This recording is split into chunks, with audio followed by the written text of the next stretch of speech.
Star Citizen Alpha 3.20 is right around the corner with a slew of new features, but there's more going on than just the next update. 3.21, and somewhere off in the distance, somewhere out there, meandering about, trying to materialize, is 4.0. So there's plenty more development going on for us to talk about, and lucky for you, this is my monthly development update following Star Citizen ships and features. Hope you're ready for the good news. Thank you for coming to my Tomato Talk.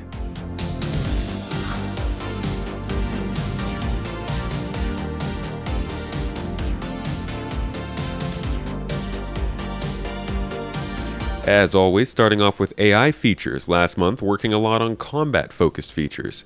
Cover usage was revisited with polish going into animation and functionality. Perception was bug-fixed and tested to ensure better AI reactions. The tactical point system that determines AI movement in the battlefield was updated, and AI ammunition usage and ammo finding functionality saw an update. The AI tech team worked on the ever-present subsumption tool, used for AI and mission logic flow.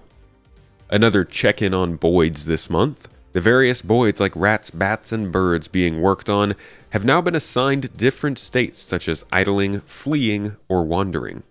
Standard stuff, love some good Boids. A first time mentioned in a while, AI audio stimuli functionality saw some work, and the team improved navigation links for AI transitioning between different navigation zones.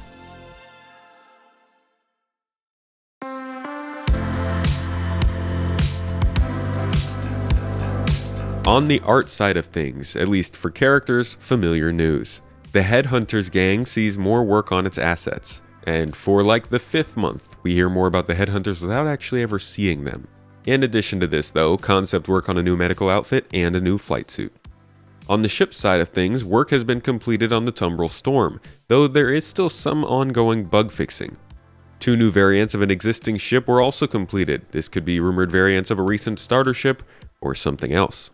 Another all-new ship progressed through Whitebox, revealing some areas that need updates from the concept. This is a good chance to remember how naming works in these sections. As an all-new ship, it is not previously unannounced. That's why it has a ship concept that can be referenced. So this is a concept ship we already know of, likely not too large, with an interior that is currently in development. Not quite sure what this would be, but my headlore likes to say the Apollo. Aside from that though, the Santok Yai is almost Lot 0 complete, meeting its highest level of art detail. Once complete, the ship will move on to paints. It seems very likely the ship ends up in a 3.20 branch of updates, but this may be something they purposefully hold off until 3.21. It does seem there's still a little bit of work left to do on it. And as still one of the initial ships from this manufacturer specifically, it has taken a bit more work for it to come around. Finally, the Origin X1 is awaiting Whitebox review and stepping into the Greybox phase. Now, this was not all of the active vehicles in development we heard about during last month's report, so it seems some things might have taken the month off. Regardless, it's looking like there's going to be a lot of releases into the game in the last few months of this year.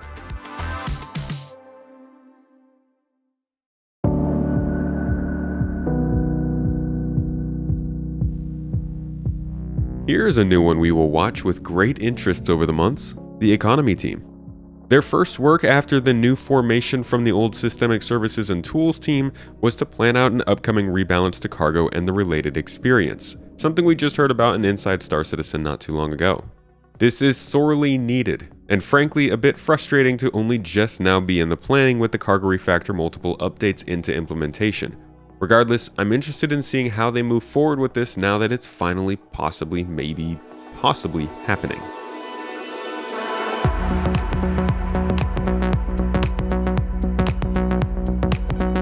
The features section is like a 5-course meal of desserts, and our first course today is Arena Commander.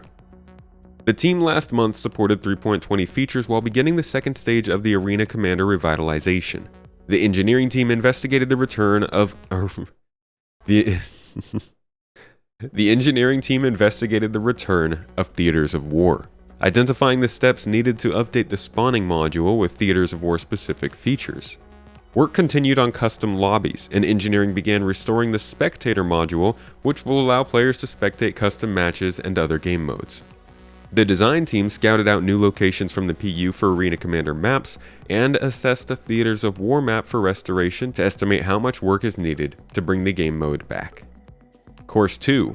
Characters and Weapons. In August, the team was working on weapon poses. You know when you walk up to a surface with your gun out and it aims up to avoid clipping? Yeah, they're looking to add an additional downward-facing pose for certain situations.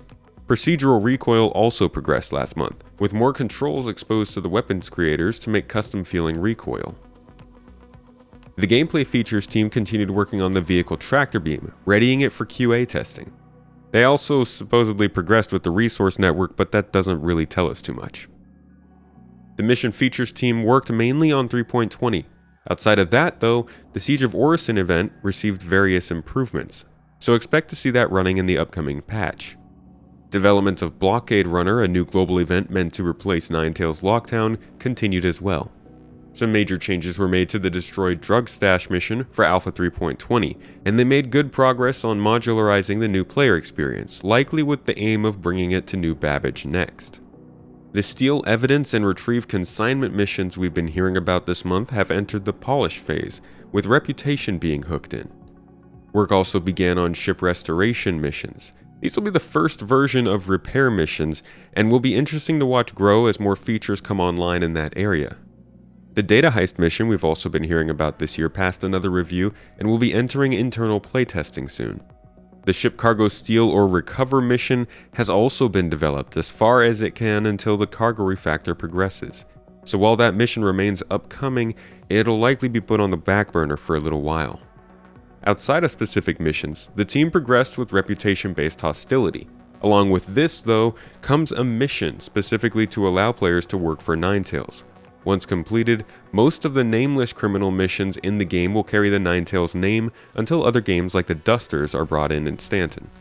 Code work on the UI highlighting and filtering out mission-critical items was completed, and the Ship Trespass feature continued, with the team figuring out how trespassing on nested vehicles inside of other vehicles would be handled. The Vehicle Features team assisted with the 3.20 launch mostly last month, specifically working on the Hull C. The designers tuned racing ships in atmosphere and converted more ground vehicles over to the new physics model.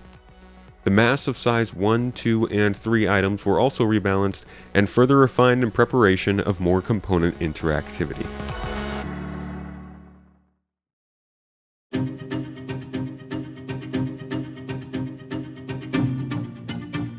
In August, the graphics team made improvements to their internal implementation of temporal super resolution.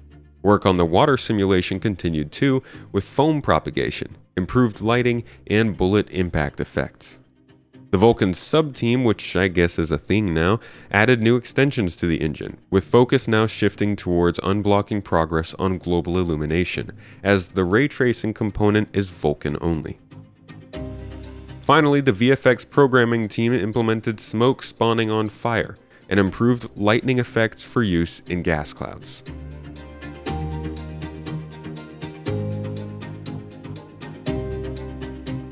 The locations team progressed across various pyro locations, including the rundown archetype of space stations and colonialism outposts. The organics team worked through pyro foliage and planet art, while the sandbox team moved the new underground facilities through Greybox.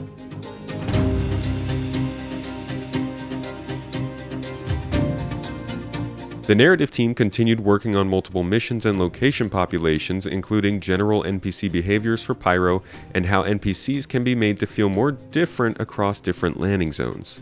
In the Stanton system, several new mission types were also worked on.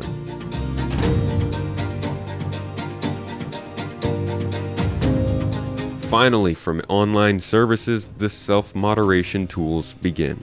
As a quality of life update in Alpha 3.20, the online services team got us the ability to disable friend requests and notifications and choose whose party invites and currency transfers can actually go through to you.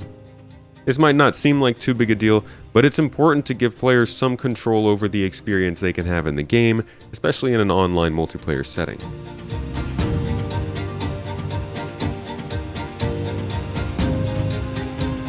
In August, the UI team created fluff screens for various elements of Pyro and supported the Data Heist Mission UI, and the VFX team also worked on Pyro in different locations, including some work with animated machinery. And that's your August monthly report, with another one coming to you next month, and the month after that. Right now, things are a bit slow with plenty of resources being diverted to citizencon, for better or worse, but don't be fooled. There's a lot going on that will start popping up more in the monthly reports towards the end of the year. If you like getting high quality updates on the big bits and pieces of development and news surrounding Star Citizen, I'd consider subscribing here. And if you want to get deeper with discussions and live streams, podcasts, casual news drops, and other stuff, you can check out my second YouTube channel, Space Tomato 2. And if you're really into this stuff, we have a Discord community that's pretty active and able to maintain themselves. So if you want to talk more, join us. You might learn a thing or two. I hope that you did learn something in this video today, and I'll catch you in the next one.